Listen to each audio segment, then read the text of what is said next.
nombre es Alberto Irezábal, soy director del grupo de empresas sociales y solidarias Yomol Atel.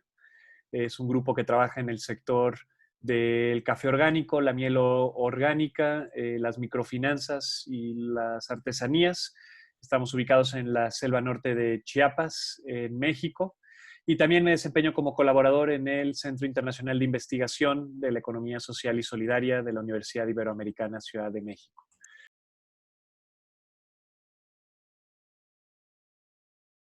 Les voy a comentar ahora un poco sobre cuáles han sido las fuentes de financiamiento que nosotros hemos ido trabajando en el transcurso de la historia del proyecto de Yomolatel. Nuestro proyecto nace desde las comunidades indígenas celtales en Chiapas, que se han venido organizando para mejorar la venta de sus productos, y ese proceso de la cooperativa ha venido siendo acompañada también por diferentes grupos, en este caso la Misión de Bachajón, que a través del Centro de Derechos Indígenas ha acompañado, digamos, el camino de los productores. Entonces, antes de enmarcar un poco cuál ha sido como en nuestra historia en el financiamiento, decirles que principalmente y los primeros años era autofinanciado por los propios socios de la cooperativa que iban aportando justamente para mantener el trabajo de la cooperativa, y complementado por fondos de cooperación tanto nacional como internacional, fondos privados. En nuestra región, por la coyuntura política que existe y principalmente porque los socios de la cooperativa tienen diferentes preferencias, nosotros no hemos tenido la posibilidad y la oportunidad de trabajar con el gobierno, porque muchas veces muchas de las propuestas que hacemos dentro de la perspectiva local no van alineadas a los proyectos más amplios que el gobierno implementa, ¿no? Entonces, a pesar de que en América Latina nosotros eso lo veríamos como con muy buenos ojos, pero la realidad es que no hay condiciones. Entonces, más bien hemos tenido que transitar por las opciones de financiamiento, de autofinanciamiento y financiamientos privados,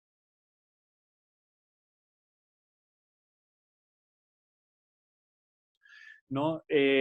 Como les decía, en la historia de Yomolatel, si nos vamos, por ejemplo, al 2007, hace ya un poquito más de 13 años, la estructura de financiamiento que teníamos era un 70% de cooperación nacional, un poquito de internacional, pero muy poquito. Pero digamos, la cooperación, los fondos de cooperación representaban el 70% y el 30% venía de fondos propios, tanto de la propia venta de los productos que se iban generando la cooperativa, como el café, como la miel, ¿no? Y también de las propias aportaciones de los socios. En un momento, para nosotros era importante el decir que necesitábamos adquirir mayores elementos de sostenibilidad como proyecto. Y cuando hablo de sostenibilidad, no nada más hablo de todos los procesos de sustentabilidad territorial, sino también de sostenibilidad económica. Y eso nos impulsó a transitar, a autodefinirnos, dejar de ser ONG, ¿no? Y cooperativa de trabajo en conjunto como un grupo de empresas sociales y solidarias. En ese camino que fuimos trabajando con los productores de café, vinieron necesidades financieras, ¿no? Como la construcción de una fábrica nueva o el desarrollo de un proyecto de cafeterías en zonas urbanas de México, en las grandes ciudades como lo son Ciudad de México, Puebla y Monterrey.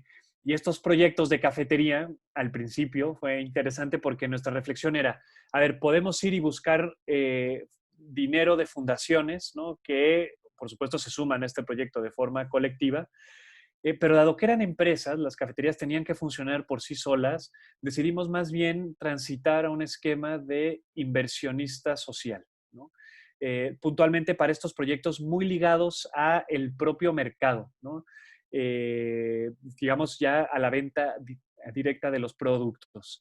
En este proceso de inversionistas sociales, lo que definimos, bueno, en ese momento ubicábamos la tasa de interés interna nacional, en su momento se ubicaba alrededor de un 8% más o menos, y nosotros lo que dijimos es, bueno, ¿por qué no ofrecemos a estos inversionistas una tasa de interés de su dinero? Les pedimos deuda, ¿no? Como un tipo préstamo, y les ofrecemos una tasa un poquito mayor a la de la deuda nacional, pero no una tasa como la que los fondos de inversión de riesgo tienen, que son de arriba del 20%, ¿no?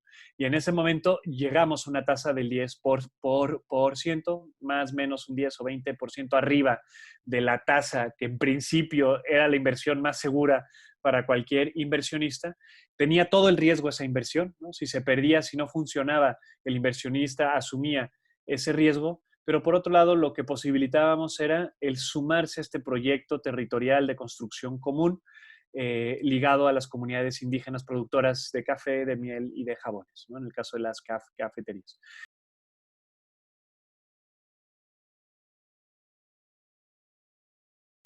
Y yo creo que lo que fue muy interesante es el camino para identificar a estos inversionistas. Sabíamos que, a ver, en el mundo hay mucho dinero, ¿no? Pero luego uno batalla por encontrar esas fuentes de financiamiento. Y para nosotros, la forma de llegar a ellos era a través de lo que nosotros llamamos el modelo multiactor, ¿no? Para nosotros, el desarrollo histórico del proyecto ha venido ligado a esa ignorancia metódica, al saber que no sabemos, en especial cuando tenemos que hacer y trabajar con el mercado, ¿no? Y eso nos fue llevando gente que sí sabía hacer las cosas. Y llegamos a universidades, llegamos con fundaciones, llegamos con empresarios. Y a la hora de financiar, ¿no? Hacemos la propuesta de un proyecto, digamos, atractivo en términos de que es una inversión que se regresa y que además posibilita el detonar todo el impacto social, cultural y medioambiental que buscábamos para el territorio a través de estos proyectos de emprendimiento. Dimos conectados muchas veces por las universidades con las que trabajábamos o la fundación, abrimos el proyecto y llegaron muchas recomendaciones. Oye, te recomiendo que busques esta persona. Y dimos con personas principalmente, ¿no? O grupos familiares que o ya habían escuchado del proyecto o que lo conocían por su relación o que estaban interesados en involucrarse con algún proyecto social sin tener que ser un donativo a fondo perdido. Y fue un clic automático, ¿no? Porque nosotros ofrecíamos el, bueno, préstanos el dinero, te lo devolveremos entre 3 y 5 años a tasas de interés competitivas con la inversión más segura. Te ofrecemos también todo el riesgo, ¿no? O sea, eso sí que lo compartiremos contigo, pero también te ofrecemos la posibilidad de involucrarte, ¿no? Y para nosotros ese esquema de inversionista social ha sido muy interesante. De hecho, cuando construimos la última planta de café ahí en Chiapas, utilizamos estos mecanismos híbridos, ¿no? Por una parte, también, que me parece que es otra de las alternativas que hemos implementado, pues en ese momento la planta de café nos costaba $1 millón y la bolsa que juntamos incluía primero las aportaciones propias, ¿no? Tanto el proyecto en términos del terreno, ¿no? En ese caso, la misión jesuita aportaba el terreno, los productores, ¿no? Las propias comunidades aportaron su mano de obra, ¿no? Para construir la propia planta.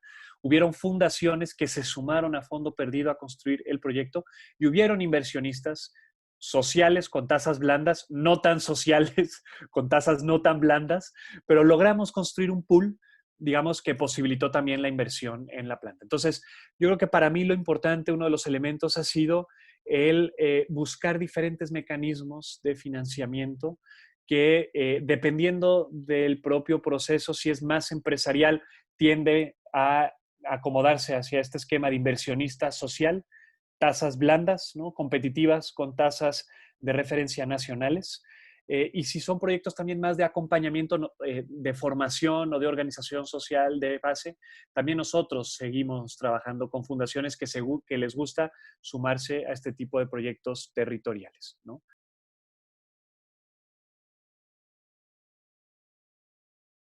Yo creo que para nosotros algo que esta experiencia nos llevó es a tener un índice interno, ¿no? De sostenibilidad financiera. Y a medida que las empresas pequeñitas, cooperativas que nacen en el proyecto, por ejemplo, ahorita la de los jabones, un indicador que medimos todos los años es el nivel de sostenibilidad financiera, de autosostenibilidad financiera que tiene.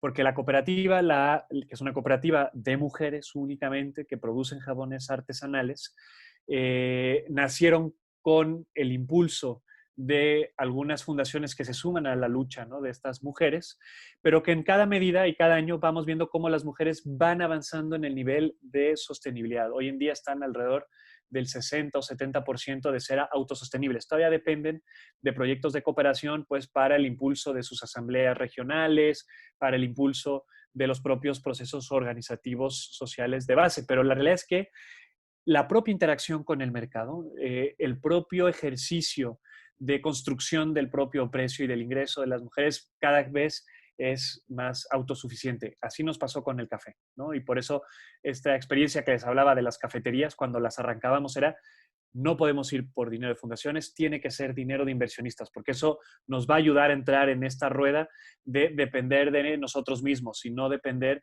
de programas o financiamientos que además en América Latina cada vez va siendo más difícil conseguir. La cooperación internacional se va moviendo, ¿no? En Centroamérica sigue estando muy presente y se va colocando a regiones de África. Entonces, eso nos puso en ese momento. Hoy en día, digamos, les mencionaba que en 2007 el 70% del presupuesto venía de la cooperación nacional e internacional. Hoy en día ese porcentaje solamente es del 10%, ¿no?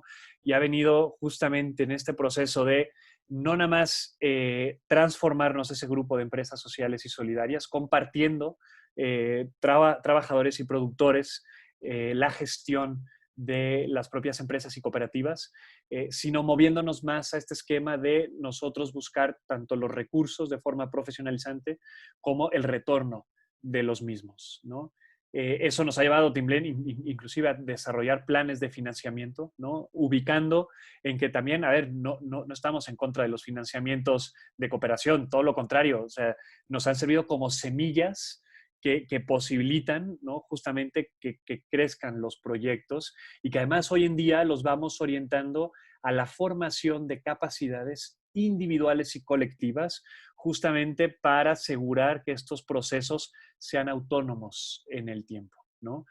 Eh, Estos financiamientos han sido clave para la articulación de redes externas, ¿no?, que forman parte de este modelo multiactor que sostiene y que da elementos de resiliencia colectiva como proyecto naciendo de una región empobrecida, de una región históricamente excluida y marginalizada, una región que además es un cementerio de proyectos, es un cementerio, hay elefantes blancos por todos lados, hay bodegas de cooperativas abandonadas. Entonces, el irnos conectando con este tipo de inversionistas que no nada más buscan ese resultado en el capital, sino que además buscan también la conexión humana, el vernos las caras, ¿no? Que buscan que estos proyectos sean exitosos en sus territorios, pues ha posibilitado justamente hoy en día, como Yomolatel, ser un proyecto esperanzador que no ha muerto como la mayoría de los proyectos que mueren en la región, ¿no? Entonces, un poquito esa es la experiencia que hemos tenido con el financiamiento y que venimos y reconocemos nuestra historia de un inicio muy cargado con cooperación, con donaciones y que hoy en día se ha transformado a un proyecto de inversión profesionalizante que no responde a la lógica natural del financiamiento de mercado, sino que busca justamente el rehumanizar también este tipo de financiamientos.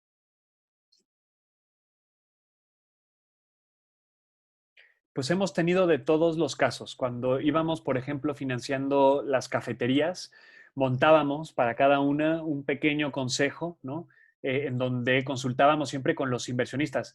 Siempre, por ejemplo, cuando íbamos creciendo con las cafeterías, eso es importante, eh, siempre destinábamos un porcentaje mínimo del capital necesario de inversión para la cafetería a inversionistas locales, ¿no? Eso para nosotros era importante.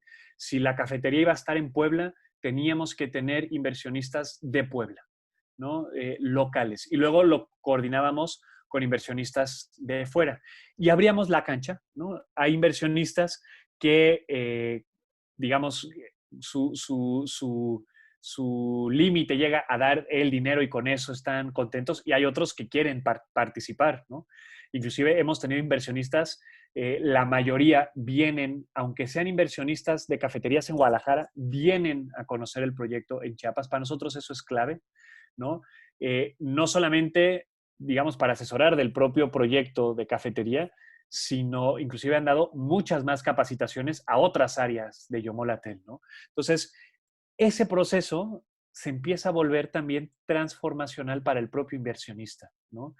Y va transformándose de ser un inversionista meramente capitalista a un inversionista implicativo que humaniza su propia inversión, ¿no? Digo, yo creo que mucha de la gente, el poco dinero que tenemos en el banco, pues está metido en un fondo de inversión que no sabemos ni siquiera en dónde está ese dinero, ¿no? Y este proceso yo creo que ha sido también muy gratificante porque al inversionista resignifica el ejercicio de destinar un dinero a un proyecto. Y a las personas que lo recibimos nos conecta con la persona, no solo con el dinero. Y eso genera una posibilidad de articulación que además aumenta la participación justamente de las personas que estamos en la gestión como los inversionistas, ¿no? Entonces, sí que lo promueve, pero tampoco lo obligamos, ¿no? También damos la posibilidad a que eso entre dentro de las propias necesidades de cada uno de los inversionistas.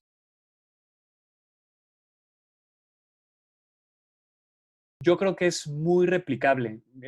Mi experiencia ahora con estos, digo, que han sido principalmente estos últimos 10 años de inversión un poquito más intensiva, hay mucha gente que está dispuesta a, a destinar parte inclusive de sus ahorros, ¿no? A este tipo de proyectos que los reconectan con las diferentes luchas y resistencias que existen en los diferentes territorios. Porque ese tipo de reconexión, inclusive a través del capital, da trascendencia, ¿no? Y yo creo que es algo que todas las personas buscamos, ¿no? Entonces, ahí hemos encontrado mucha gente y organizaciones dispuestas a hacerlo justamente porque estas organizaciones y personas están en la búsqueda de su propia trascendencia. ¿Qué límites tenemos? Yo creo que en especial en México y en América Latina todavía nos faltan vehículos o mecanismos que posibiliten o que faciliten este tipo de inversión, ¿no? Me parece que lo fácil es en el banco dar clic y poner tu dinero en un fondo de inversión de disponibilidad automática o meter tu dinero al banco y dejarlo ahí. Nos es poco accesible o hay poco conocimiento de que existen estas alternativas, ¿no? En Estados Unidos hay muchos fondos de inversión, ¿no? Que tienen tasas diferenciales, ¿no? Las tasas que les mencionaba, de arriba del 20 o 25% que esperaría cualquier fondo de inversión en su inversión, sino que tienen tasas mucho más bajas, más ligadas a estos intereses nacionales, ¿no? Esas tasas de interés interbancarias nacionales, que son mucho más atractivas para proyectos sociales que destinamos gran parte de nuestros recursos y riqueza que generamos a la reinversión en el propio territorio dentro de los propios objetivos sociales que tenemos y nos es mucho más fácil cómo accedernos, ¿no? En América Latina hay muy pocos, ¿no? Aquellos sistemas de financiamiento que han logrado llegar a sectores excluidos por el sistema financiero tradicional, lo hacen con tasas de interés altísimas, ¿no? Muy cercanas a la usura. Entonces yo me parece que ahí hay una falla, ¿no? Hay una falla en el mercado en donde me parece que hay oferta para este tipo de demandas. Nosotros que estamos en el territorio conocemos la gran necesidad que hay para este tipo de inversiones. Hay actores que están dispuestos a construir esta confianza entre ambos. En nuestro caso, las universidades fueron clave en ello, ¿no? Pero me parece que hay que eficientar justamente estos mecanismos, ¿no? De inversión social y solidaria en los territorios.